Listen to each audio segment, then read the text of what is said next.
Good evening dear students. कल तक का जो भी एडिटोरियल का सीरीज चला वो रशिया और यूक्रेन की सिचुएशन को लेकर चला और आज आपके सामने नया टॉपिक अवेलेबल है और वो है गवर्नर्स और सीएम चीफ मिनिस्टर्स, उन दोनों के बीच का जो तालमेल होना चाहिए, एक तरह से सेंट्रल गवर्नमेंट और स्टेट गवर्नमेंट के बीच का जो रिलेशन होना चाहिए, उससे रिलेटेड एडिटोरियल को आज हम डिस्कस करेंगे। चलिए जल्दी से सबको इनवाइट करता हूं, जल्दी से जुड़ जाइए, वीडियो को लाइक कर दीजिए, शेयर कर दीजिए। गुड इवनिंग खम्मा गणी, जय भारत, गुड इवनिंग एवरीवन। चलिए शुरू करते हैं आज का सेशन। कमेंट में जल्दी से सब लोग लिख देंगे रेडी। दोस्तों lines and roles on governors, मतलब यहां पे मुद्दा कुछ इस तरह का है कि बहुत बार गवर्नर्स के जो रोल्स एंड ड्यूटीज रहते हैं, क्या वो उतना पूरा कर पाते हैं या उससे आगे चले जाते हैं या उसमें कुछ कमी रह जाती है, और सामने चीफ मिनिस्टर का रिस्पॉन्स, और उसके लिए कुछ कमिटी, कुछ कमीशंस भी बनाए गए हैं, उनका क्या ओपिनियन है, उनका क्या रोल्स एंड रिस्पॉन्सिबिलिटीज के बारे में इवेल्युएशन है, वो सारी बातें आज के इस एडिटोरियल में हम डिस्कस करने वाले हैं। चलिए शुरुआत करते हैं आज के मोटिवेटिंग कोट से। कहा है there are no shortcuts to any place worth going. Beverly Sills का ये कहना है, कोई भी ऐसी जगह जहां जाने लायक अगर उसको मानते हो तो वहां जाने का कोई शॉर्टकट नहीं होता, मेहनत ही एक रास्ता होता है। तो बैंकिंग जॉब आप जो चाहते हो वो एक ऐसा मंजर है जो आम बात नहीं है, और उसके और जाने के लिए कोई शॉर्टकट नहीं है, मेहनत के अलावा कोई रास्ता नहीं है। और उसी तरह से इंग्लिश लैंग्वेज पे कमांड लाने का भी एक ही रास्ता है, रेगुलर बेसिस पे रीडिंग, और साथ में कोई ऐसा पर्सन आपके साथ जुड़ा हुआ हो जो जहां आपको लैंग्वेज ना समझ में आए उसको ट्रांसलेट करके बताए, तो वैसा आपका जो साथी है वो है बैंकिंग एकेडमी। तो ये दोनों के जो सहकार है उससे आपका सिलेक्शन का जो मंजर, that is the place worth going, वहां हम हार्ड वर्क स्मार्ट वर्क दोनों का कॉम्बिनेशन से जरूर जरूर जरूर पहुंचेंगे। सब लोग कमेंट में एक बार लिख दो हैशटैग सक्सेस। चलिए जल्दी हैशटैग सक्सेस, और उसी के साथ शुरू करते हैं आज का टॉपिक। आज माइंड मैप आप देखोगे एक खाली एक भरा हुआ है, ये क्या है? आधा माइंड मैप आपको मैं ये साबित करना चाहता हूं।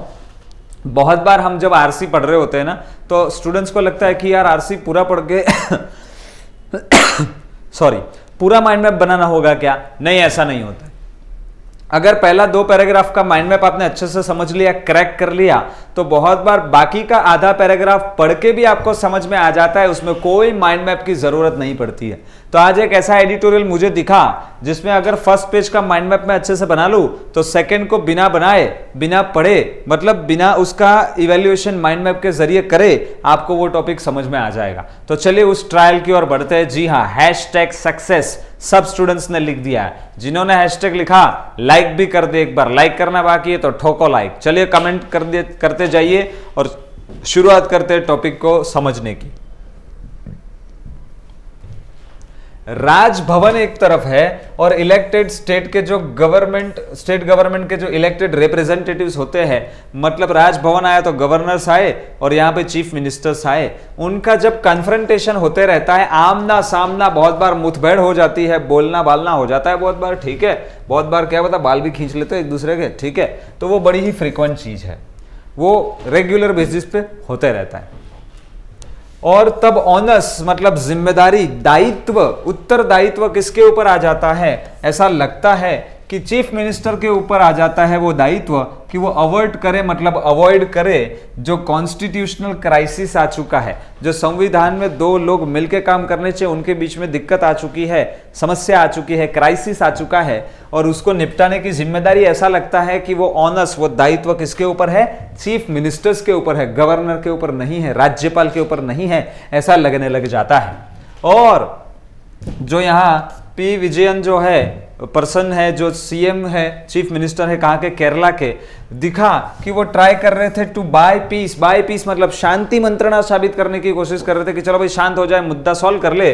किसके साथ? जो गवर्नर, जो राज्यपाल है आरिफ खान, जो मिफ्ट थे मतलब एनॉयड थे, गुस्सा थे, नाराज थे, तो उनके सामने शांति मंत्रणा स्थापित करने की कोशिश करते हुए जो केरला के सीएम है वो दिखे, ठीक है। और इसको देखने का एक तरीका तो दोस्तों ये भी हो सकता है कि जो भी क्राइसिस होता है वो एट्रीब्यूट किया जा सकता है। एट्रीब्यूट करना मतलब किस चीज को इसका कारण मानना, किस चीज को इसका श्रेय देना। पॉजिटिव है तो श्रेय देना, नेगेटिव है तो कारण मानना। वो है जो अपॉइंटमेंट होता है पॉलिटिकली एक्टिव ऐसे जो पर्सन थे जो पॉलिटिक्स में, उनको जब गवर्नर बनाया जाता है इन रिसेंट पास्ट में, ठीक है, और जब वो पार्टीशन रोल प्ले करने लगते हैं, मतलब दल बनाने का, बायस्ड, पक्षपाती काम करने लग जाते हैं। एक बंदा जो पॉलिटिशियन है वो जब सरकार में आके गवर्नर बनता है तो कहीं ना कहीं उसका माइंड तो पॉलिटिकल है ही, तो वहां गवर्नर बनने के बाद भी वहां भी वो एजेंट का काम करता है, सेंटर का या तो स्टेट का, जहां की पार्टी को रिप्रेजेंट करता है वो। तो बहुत बार ऐसा जब होने लग जाता है तो ऐसा भी दिखता है कि शायद इस सिचुएशन में भी ऐसा हुआ होगा। मैं पॉलिटिक्स में हूं और फिर मैं सरकार में आता हूं, गवर्नर बनता हूं, तो तब भी पॉलिटिकल पार्टी जिसको मैं बिलोंग करता हूं, कहीं ना कहीं पार्टीशन, पक्षपाती बिहेवियर मेरा यहां भी संविधान में रहते हुए, कॉन्स्टिट्यूशनल रोल में रहते हुए भी चालू हो जाता है। बहुत बार ऐसा भी इस सिचुएशन में होता है, ऐसा यहां पे कहा। और साथ साथ में प्रॉब्लम तब भी हो जाता है कि किस तरह से वो अपने रोल को समझते हैं।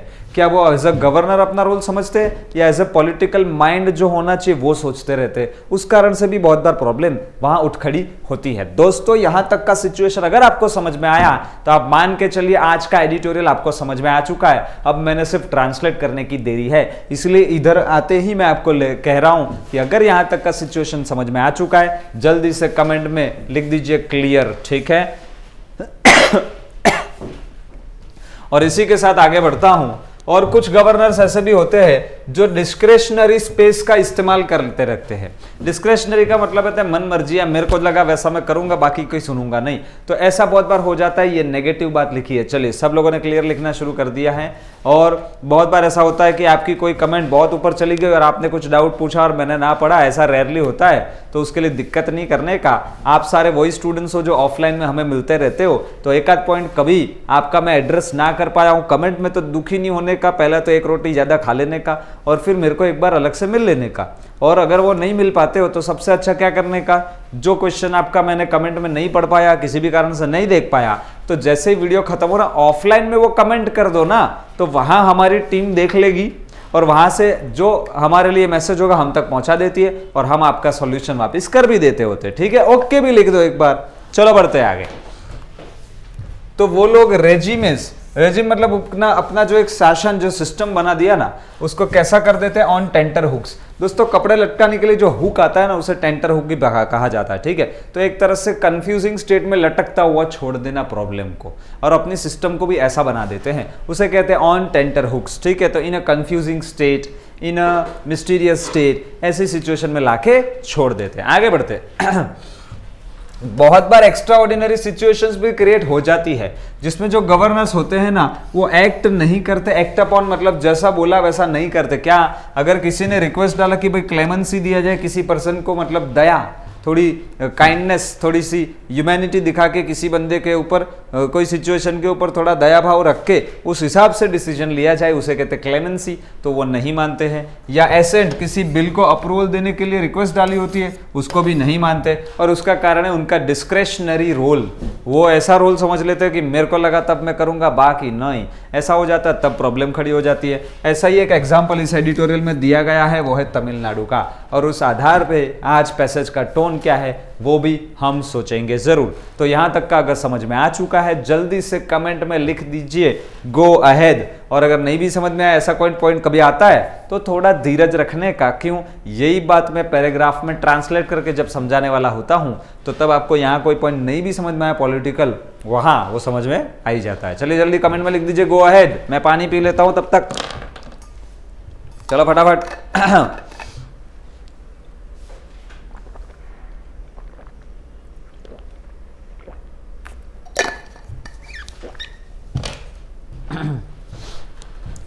बड़े आगे, ठीक है।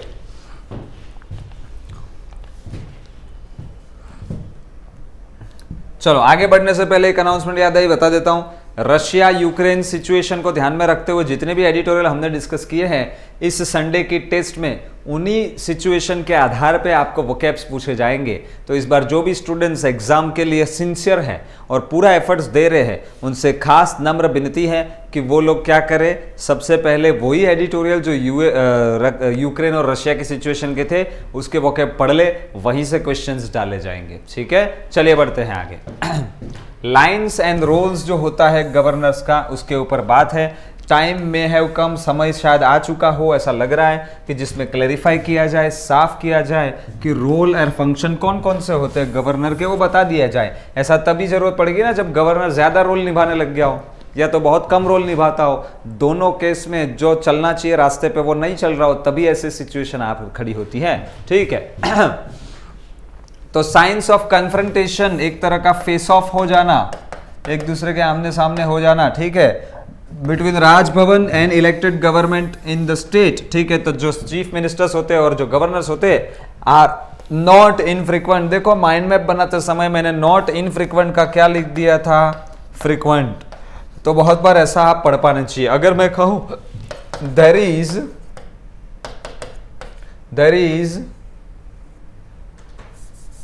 अगर मैं कहूं देयर इज लिटिल डाउट, इसका मतलब क्या होता है?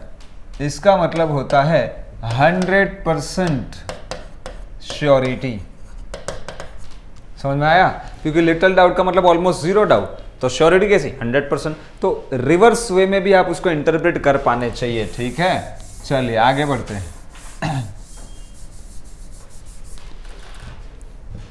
तो यहां पे भी लिखा है नॉट इनफ्रीक्वेंट, मतलब बहुत ही ज्यादा आम बात हो चुकी है कि इन दोनों का सामना होते रहता है। और ऑनेस्ट मतलब तब लायबिलिटी जो है ना, जिम्मेदारी जो है वो किसके ऊपर आ जाती है? ऑफन अपीयर्स, ऐसा लगता है कि वो चीफ मिनिस्टर्स के ऊपर है कि वो अवॉइड करे मतलब एक तरह से क्या करे? अवॉइड करे। ठीक है, कॉन्स्टिट्यूशनल जो क्राइसिस समस्या आ चुके हैं संवैधानिक, उसको अवॉइड करने की जिम्मेदारी किसके ऊपर आ जाती है? ऐसा लगता है कि वो जिम्मेदारी चीफ मिनिस्टर्स के ऊपर आ जाती है। ठीक है, जैसा कि एविडेंस, जैसा कि सबूत मिला, प्रूफ मिला बाय पिनाराई विजयन, है ना, जो केरला के चीफ मिनिस्टर है, वो ट्राई कर रहे थे टू बाय पीस, मतलब थोड़ा मैटर को शांत करने की कोशिश करते हुए दिखाए गए हैं, क्योंकि ऐसा लग रहा है जैसे उन्हीं का रोल है ये। ठीक है, विथ अ मिफ्ट का मतलब होता है एनॉयड, जो परेशान है, जो गुस्सा हो गया, जो नाराज हो गया। ठीक है, ऐसा गवर्नर कौन? Arif Mohammad Khan. Rather than pursue a confrontational course, मतलब रादर देन के बाद जो लिखा ना उसको रिजेक्ट किया होता है। क्या रिजेक्ट किया? क्या रास्ता नहीं चुना? कोर्स मतलब पाथ, रास्ता। कन्फ्रंटेशनल मतलब आमना सामना हो जाए, मुठभेड़ पे आ जाए, बोला चाली पे आ जाए, ऐसा करने की जगह उन्होंने शांति से बात को निपटाने की कोशिश करी, ऐसा दिखाया गया, ऐसा दिखा। कौन? Chief minister of Kerala. ठीक है, over several issues in recent times, ऐसा बहुत बार पिछले कुछ समय में देखा गया। ठीक है, चलिए इस आधार पे बढ़ते आगे और देखते हैं पैराग्राफ क्या कहना चाहते हैं। One way of seeing these developments, ये जो भी डेवलपमेंट्स का मतलब यहाँ कोई अच्छा हुआ ऐसा नहीं, जो नई अच्छी या बुरी चीजें नई डेवलपमेंट्स होती रहती है उसे हम डेवलपमेंट्स कहते हैं। ठीक है, तो ऐसे जो भी नए डेवलपमेंट्स, जो भी नए उतार चढ़ाव दिखे, ठीक है, इज टू एट्रीब्यूट मतलब असाइन करना, किस चीज को कारण मानना? तो assign them to the appointment of those, उन लोगों के अपॉइंटमेंट होना who have been politically active, जो पहले पॉलिटिक्स में एक्टिव रह चुके हैं in the recent past as governors, अगर उनके अपॉइंटमेंट करते हो आप गवर्नर की तरह। And the partisan role they play as the agents of the centre, फिर वो सेंट्रल गवर्नमेंट के एजेंट बनके पार्टीसन रोल मतलब एक तरह से बायस्ड रोल प्ले करना शुरू कर देते हैं। दिक्कत तब खड़ी हो जाती है। एक तो तरीका ये भी हो सकता है देखने का, एंड However, हालांकि द प्रॉब्लम्स में हैव टू डू, और प्रॉब्लम का इस बात से लेना देना हो सकता है कि किस तरह से, किस रास्ते से वो समझ सकते हैं अपना रोल, कि क्या देखते हैं अपने पावर्स को। गवर्नर जब बन गए, एक बंदा जो पॉलिटिकल बैकग्राउंड से आता है, वो अगर अभी भी पॉलिटिकल माइंडसेट से अपना रोल समझेगा तो वो गवर्नर के रोल में ज्यादा रोल निभाएगा, जो लोगों के लिए प्रॉब्लमेटिक हो जाएगा। ठीक है, तो ऐसा जब हो जाता है तब ज्यादातर प्रॉब्लम खड़ी होती है। आगे कॉन्स्ट्रेंट बाय, जब उस कारण से कोई चीज रिस्ट्रिक्ट हो जाती है ना, उससे कहते हैं कॉन्स्ट्रेंट। ठीक है, रिस्ट्रिक्टेड, लिमिट हो जाना। ठीक है, तो restricted by the aid and advice, aid मतलब मदद करो, एडवाइस मतलब सलाह दो, ऐसा जो क्लॉज, ऐसा जो प्रोविजन होता है in the routine functioning. Governor का एक रोल ये भी होता है कि एड सपोर्ट करे, एडवाइस सलाह दे, ऐसा जो रोल होता है वो बहुत बार कॉन्स्टेंट हो जाता, रुक जाता है। Some governors seem to be using the discretionary space, उस कारण से वो कॉन्स्टेंट और लिमिट हो जाता है कि वो लोग क्या करते हैं, डिस्क्रेशनरी स्पेस यूज करना शुरू कर देते हैं, अपनी मनमानी चलाना शुरू कर देते हैं, है ना। अवेलेबल टू देम, जो जगह उनको मिली हुई है इस तरह का काम करने की, टू कीप रेजिमेंट्स, मतलब उनका जो सिस्टम है, शासन है, ऑन टेंटर हुक्स, उनकी जो पूरी सिस्टम है उसको वैसे ही असमंजस कंफ्यूजिंग स्टेट में अद्धर ताल जिसे कहते हैं छोड़ देते हैं। बहुत बार ऐसा भी होता है। ठीक है, चलिए आगे बढ़ते हैं। और ये सेंटेंस एक बार मैं वापस बता भी देता हूं कि बहुत बार एड एंड एडवाइस का जो क्लॉज दिया होता है ना, गवर्नर को वो रोल निभाना होता है, उस रोल को बहुत बार रिस्ट्रिक्शन, रुकावट लग जाती है। किस कारण से? जो वो अपना एक डिस्क्रिशनरी स्पेस जो होता है जिसमें अपनी मनमानी चला सकते हैं उसका इस्तेमाल करने लग जाते हैं। तब बहुत बार ऐसा होता है कि ये जो एक एड एंड एडवाइस का क्लोज होता है वो रुक जाता है, उसका फायदा मिलने की जगह नुकसान होना शुरू हो जाता है। आगे बढ़ते हैं। और इस तरह से अपनी जो सिस्टम है उसको एक तरह से on tenterhooks, in a confused state रख देते हैं, इन अ मिस्टीरियस स्टेट रख देते हैं, जहां से क्या सॉल्यूशन आएगा पता बहुत बार नहीं चलता होता है। आगे बढ़ते हैं दोस्तों। अ कॉन्स्टिट्यूशन बेंच जो होती है of supreme court laid down in 1974, और लेड डाउन मतलब उन्होंने एक बात रखी सामने 1974 में, वो ये कि जो प्रेसिडेंट होता है और जो गवर्नर होता है वो उन्होंने एक्सरसाइज करना होगा, मतलब इस्तेमाल करना होगा अपना फॉर्मल कॉन्स्टिट्यूशनल पावर को only upon and in accordance with, सिर्फ और सिर्फ तब और किसके अनुसार, the advice of their ministers. Save का मतलब होता है एक्सेप्ट। ऐसा कब नहीं करना? जब a few well known exceptional situations हो जाती है तब। सिचुएशंस जो है वो इलस्ट्रेटिवली यहाँ पे लिस्टेड करी हुई है, मतलब उसका एग्जाम्पल दिया है। तमिलनाडु का जो मैं एग्जाम्पल दे रहा था वही एग्जाम्पल अब यहाँ पे, मतलब मैंने जो लिखा था वो एग्जाम्पल ही इस एडिटोरियल में दिया गया। वापिस से पढ़ता हूँ मैं कि कॉन्स्टिट्यूशन बेंच जो है ना, उन्होंने 1974 में एक बात बताई थी कि जो प्रेसिडेंट है, जो गवर्नर है, उन्होंने अपना फॉर्मल जो पावर होता है ना वो तभी एक्सरसाइज करना है, और किसके अनुसार एक्सरसाइज करना है? जो एडवाइस मिनिस्टर्स देते हैं उसके अनुसार ही करना है। लेकिन एक्सेप्ट कब नहीं? जब कुछ ऐसे एक्सेप्शनल सिचुएशन हो जाती है तब वो अपने बलबूते पर अपनी सोच समझ का इस्तेमाल करके डिसीजन ले सकते हैं। बाकी प्रेसिडेंट और गवर्नर ने जो मिनिस्टर्स एडवाइस देते हैं उस अनुसार चलना होता है। ठीक है, आगे बढ़ते हैं। तो यहां तो उल्टा दिख रहा था, चीफ मिनिस्टर एडवाइस दे उसकी जगह मिन्नतें कर रहा था। जो केरला के चीफ मिनिस्टर थे, जो गवर्नर आरिफ मोहम्मद खान की जो बात हुई थी वो बात को ही एग्जाम्पल यहां दिया गया है। दूसरा एग्जाम्पल देखते हैं वो क्या है। येट फिर भी there is extraordinary situation, there is the extraordinary situation जो आ गई ऑफ सब गवर्नर्स नॉट एक्टिंग अपॉन, लेकिन जो अभी लिखा 1974 गाइडलाइन उसके हिसाब से एक्ट अपॉन मतलब फॉलो करना, कंप्लाई करना, वो बहुत बार नहीं करते हुए दिखते। रिक्वेस्ट जैसे कि क्लेमेंसी मतलब थोड़ा सा काइंडनेस एक्सरसाइज किया जाए वो नहीं मानते हैं, और साथ साथ में एसेंट मतलब किसी चीज को अप्रूवल दिया जाए वो भी नहीं करते हैं बिल्स का। And in one instance in Tamil Nadu, और ऐसी एक इवेंट, ऐसा ही एक इंसिडेंट, ऐसी एक घटना हुई थी तमिलनाडु में जब रिलेक्टेंस का मतलब होता है एक तरह की अनविलिंगनेस, ठीक है, to reserve for the president's considerations a bill that expressly requires presidential assent। ठीक है, एक ऐसा बिल तमिलनाडु में दिखा कि अनविलिंगनेस दिख रही थी, प्रेसिडेंट के जो कंसिडरेशन थे, अब बिल जो एक्सप्रेसली मतलब साफ रूप से, स्पष्ट रूप से जरूरत थी प्रेसिडेंशियल एसेंट मतलब प्रेसिडेंट की ओर से या गवर्नर की ओर से सहमति मिलनी चाहिए because of the obvious conflict जो सेंट्रल लॉ के साथ था।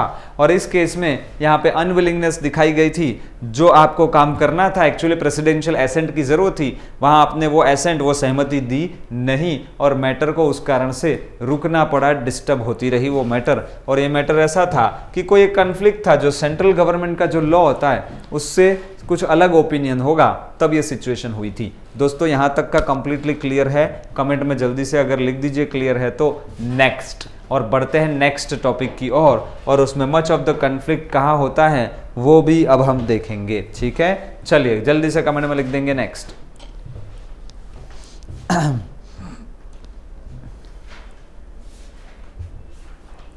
चलो देखते हैं। मच ऑफ द कन्फ्लिक्ट, जो भी तकरार होता है, विवाद होता है, वो अराइज मतलब क्रिएट होता है किसके कारण? Due to the constitution itself. बहुत बार संविधान के खुद के कारण ही ये प्रॉब्लम उठ खड़े होते हैं। ठीक है, it fixes no time frame, क्योंकि कॉन्स्टिट्यूशन में इसके लिए कोई एक समय मर्यादा फिक्स नहीं करी गई है for the governors to act, क्योंकि जिसमें कहा जाए कि गवर्नर ने इतने समय में तो इसके ऊपर एक्ट कर ही लेना है, डिसीजन ले लेना है। बहुत बार ऐसा कॉन्स्टिट्यूशन में लिखा नहीं है, टाइम फ्रेम दिया नहीं है, तो यही कॉन्स्टिट्यूशन के कारण बहुत बार समस्याएं उठ खड़ी होती है, ठीक है। एंड कंटेन्स इन आर्टिकल 163, और जैसा कि आर्टिकल 163 में कहा गया है, an unusual power to choose what is in their discretion and what is not, ठीक है। और ऐसा एक 163 में वो ये भी बताया गया था कि कौन सी चीजें उनके मतलब उस दायरे में आ सकती है जहां वो चूज कर सकते हैं what is in the discretion and what is not. ये मैं वापस बताता हूं। Much of the conflict arise होता है कॉन्स्टिट्यूशन के अपने कारण, जिसमें कोई टाइम फ्रेम नहीं होता है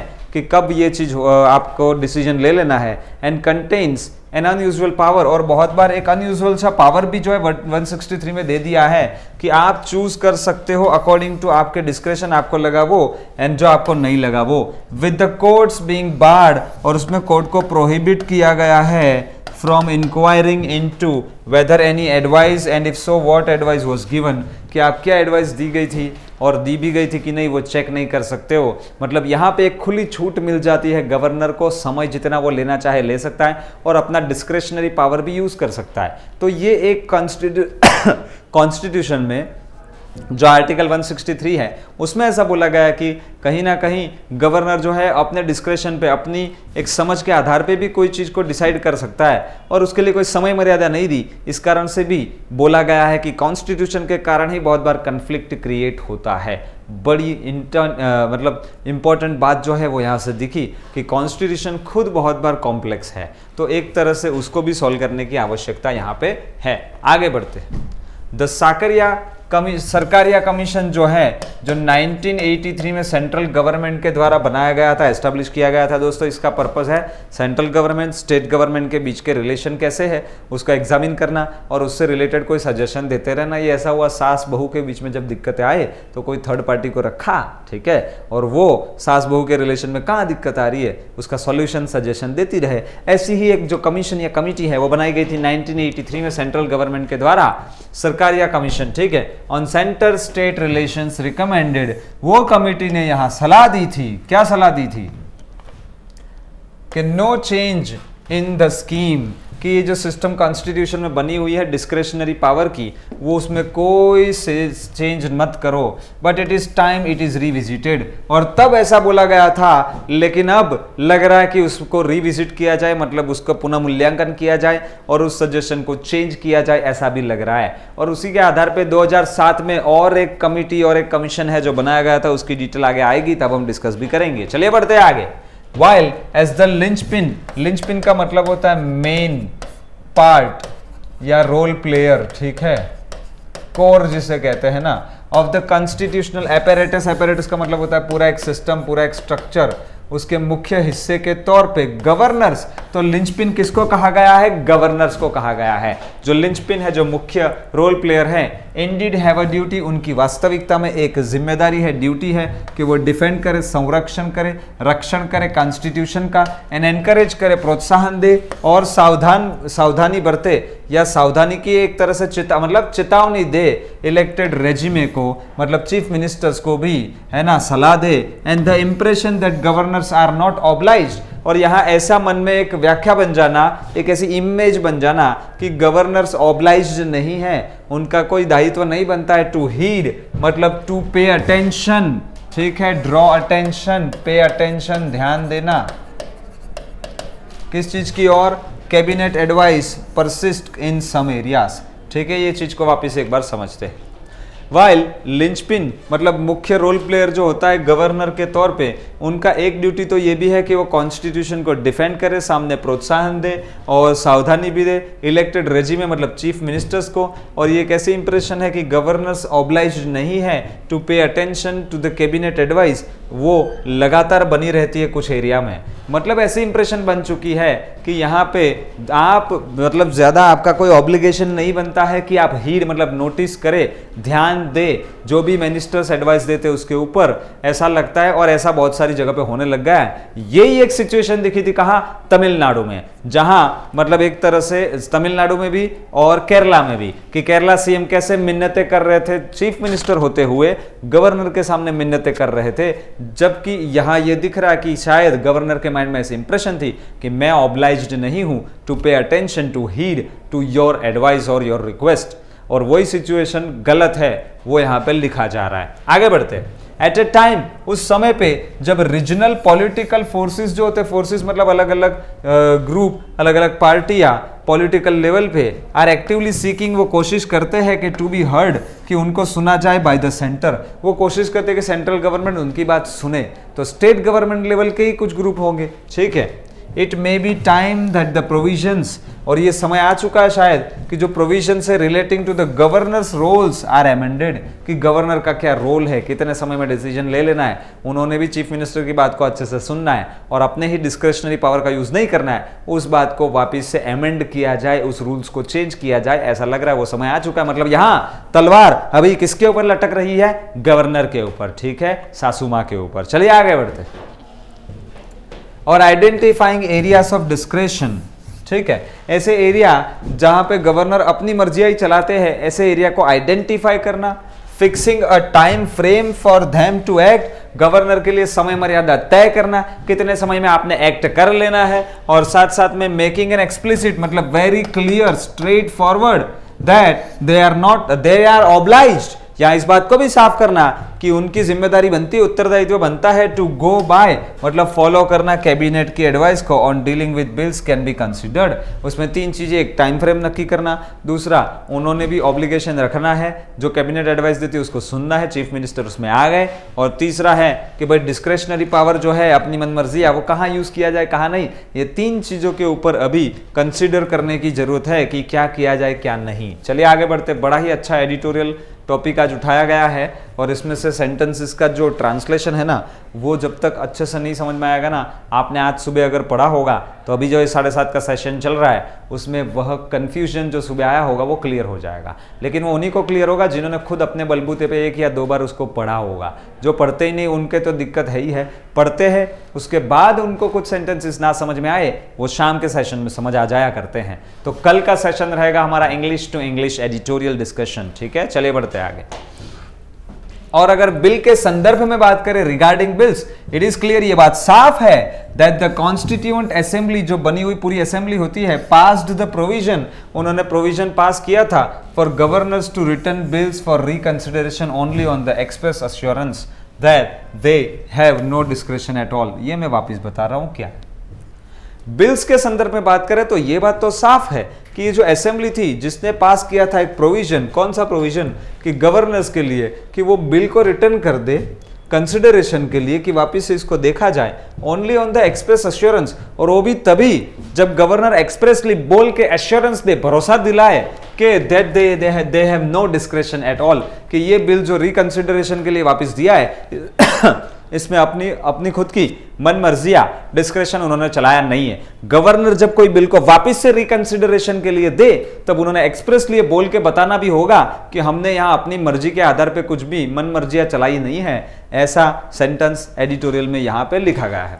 और साथ साथ में जैसा कि सजेशन दिया गया था MM पुंची कमीशन, ठीक है, और ये आया था 2007 में, वो भी गवर्नमेंट ऑफ इंडिया ने बनाया था सेंट्रल स्टेट रिलेशन के ऊपर सजेशन देने के लिए। वो ये सजेस्टेड किया था कि ending the practice of burdening governors with the office of chancellor in universities should also be considered, कि बहुत बार गवर्नर्स के ऊपर एक और बर्डन डाल दिया जाता है कि with the office of chancellors in universities, कि कहीं ना कहीं आप ऑफिस जो यूनिवर्सिटीज की होती है वहां चांसलर का रोल भी कहीं ना कहीं डायरेक्टली इनडायरेक्टली निभाए।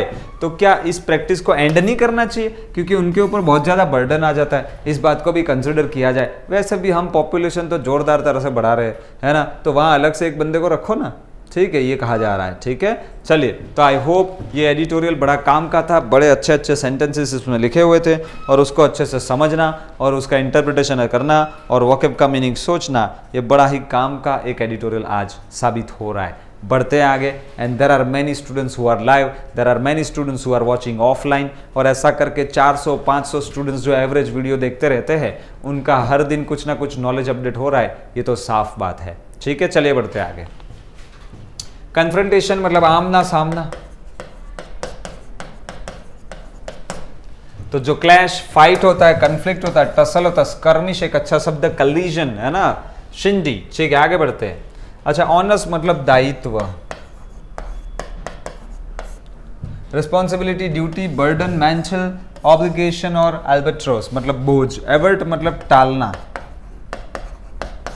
तो प्रिवेंट, स्टॉप या ऑब्स्ट्रक्ट करना, डिटर वार्ड ऑफ करना, स्टेव ऑफ मतलब थोड़े समय के लिए निपटा लेना, है ना, एक तरह से उसको अभी रुक जाना। निप इन द बड, कोई समस्या खड़ी हो ना तभी उसको काट देना चाहिए, शुरुआती टोल में उसको टाल देना चाहिए, उसे कहते हैं निप इन द बड। एविडेंस मतलब तो प्रमाण,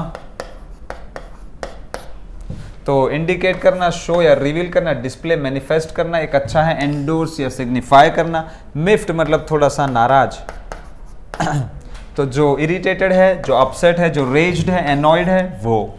चलिए 1 2 3 4 5। एट्रीब्यूट करना मतलब श्रेय देना, एक तरह से कारण मानना किसी चीज को। तो एस्क्राइब, असाइन, कनेक्ट, एसोसिएट जोड़ना किसी के साथ। ठीक है, पिन समथिंग ऑन। पार्टीशन मतलब पक्षपाती पूर्ण। तो जो बायस्ड, जो प्रेजुडाइज्ड होता है, वन साइडेड, अनजस्ट या अनफेयर होता है, अनइक्विटेबल या इनइक्विटेबल होता है, जो अनबैलेंस्ड होता है वो। ठीक है, आगे बढ़ते हैं। कंस्ट्रेन मतलब सीमित कर देना, तो जो रिस्ट्रिक्ट करते हैं, लिमिट या कर्ब या चेक या रिस्ट्रेन करना। ओके, डिस्क्रेशनरी मतलब एक तरह से स्वनिर्णयगत, खुद को ही लगा ऐसा निर्णय ले लिया। तो optional, voluntary, up to the individual. ठीक है, non mandatory, non compulsory, permissive, at one's discretion, खुद की मर्जी पे। ऑन टेंटर हुक्स मतलब थोड़ा असमंजस में छोड़ देना, असमंजस। तो इन सस्पेंस, एजी या nervy, in a state of agitation, थोड़ा सा भड़क जाए ऐसी सिचुएशन पे छोड़ देना। फ्रेटफुल, ओवरब्रॉट कर देना, like a cat on a hot tin roof, है ना, ऐसा रूफ जो बड़ा गर्म है उस पर कैट को छोड़ देना, उछलती रहे, सिचुएशन कंट्रोल में ही ना आए, ऐसा सिचुएशन हो जाना। 6 7 8 9 10।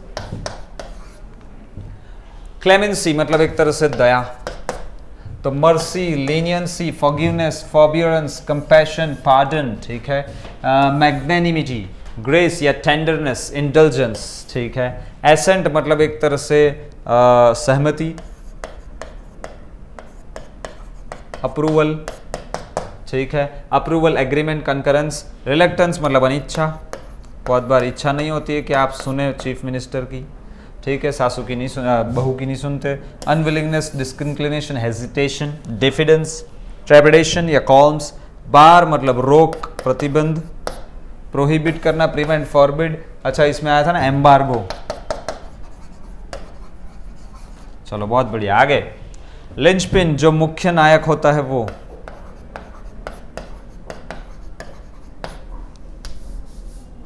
क्या बोला मैंने? मुख्य नायक, जो मुख्य रोल प्लेयर रहेगा वो। आगे बढ़ते हैं। अपैरेटस मतलब एक तरह का सिस्टम, है ना, पूरा जो एक सिस्टम होता है, सिस्टम अरेंजमेंट या व्यवस्था जो होता है वो।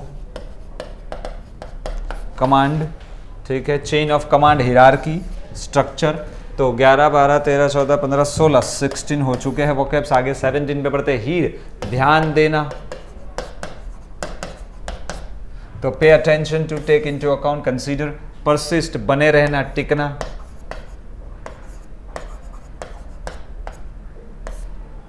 Continue, carry on, go on, keep going, है ना। Be tenacious, peg away, soldier on.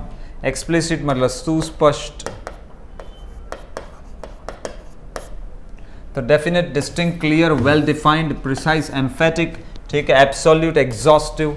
17 18 19 total 19 vocabs हो चुके हैं। इंटू 3 करो, दो भी जोड़ो तो आपको 57 वोकैब्स का भंडार मिल जाता है, जिसको रट्टा नहीं मारना है। यूज़ में आया, थोड़ा बहुत माइंड पे इंप्रेशन रहा, एक बार रिवाइज किया, संडे के दिन रिवाइज किया, सुबह एक बार पढ़ा, ऐसा करके इंप्रेशन बनती है और कुछ वोकैब्स याद रह जाते हैं, कुछ मिस हो जाते हैं। That is how the journey goes on. आपको याद नहीं रहता ऐसा सोच के अगर आपने पढ़ना बंद कर दिया तो वो तो ज़िंदगी में कभी भी याद नहीं रहेगा, कभी भी आएगा नहीं। लेकिन पढ़ना लगातार चालू रखा तो over a period of time आपका माइंड बहुत सारे वोकैब्स को कैच कर चुका होगा। आगे बढ़ते। जी हाँ, इंग्लिश टू इंग्लिश डिस्कशन होगा कल शाम को 7:30 बजे, दैट इज़ अगेन लाइव, ठीक है। तो इसको बिल्कुल मिस मत करिएगा। जल्दी से लिख दीजिए कमेंट में RFT, that is ready for tomorrow. चलिए जल्दी RFT लिख देंगे सब लोग।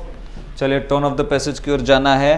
तो सबसे पहले शुरुआती कुछ पैसेजेस की लाइन को पढ़ा जाए, पैसेज की लाइन को। तो time may have come for clarifying the role and functions. तो ऐसा जब सजेशन दिया जा रहा है तो डेफिनेटली मैं तो यहाँ कहूँगा इवोकेटिव। इवोकेटिव का मतलब होता है एक तरह से सजेस्टिव। क्लियर है दोस्तों? So that's it for the day. Suggestive evocative tone है आज का, ठीक है। और कल जब हम मिलेंगे तो will go live again with English to English series. और शनिवार के दिन क्लोज टेस्ट रहेगा। तो क्लोज टेस्ट में कौन से क्लोज टेस्ट में इस बार डिस्कस करने वाला हूं, उसका आइडिया भी मैं आपको कल के सेशन में ही दे दूंगा। तो वो क्लोज टेस्ट आप अच्छे से एक बार सॉल्व कर लीजिएगा। 2 से 3 क्लोज टेस्ट रहेंगे। जंबल का सेशन में जो डिफिकल्ट वाले थे उसको हमने कवर कर लिया है, इसलिए परसों के सेशन में मैं क्लोज टेस्ट लूंगा, जंबल नहीं लूंगा, ठीक है। चलिए, और अगर किसी को लगे कि कोई स्पेसिफिक क्लोज टेस्ट आपको दिक्कत वाला है तो ऐसे कॉमन, वैसे सबके अलग अलग दिक्कत वाले होंगे, जो कॉमन मिलेगा ना उसको मैं कवर अप कर लूंगा। तो किसी को कोई सजेशन देना कि सर ये वाला क्लोज टेस्ट में दिक्कत है, तो कल जब मैं सेशन में अवेलेबल हो तब मुझे वहां मिल के एक बार बता दीजिएगा कि सर ये क्लोज टेस्ट दिक्कत वाला है, उसके ऊपर डिस्कशन करोगे। अगर मैं करूंगा तो ठीक है, नहीं करूंगा तो वो मुझे पर्सनली आप डाउट पूछ लीजिएगा, ठीक है। चलिए डन, मिलते हैं कल। Till then this is Abhay Shah signing off. Thank you, bye bye and good night.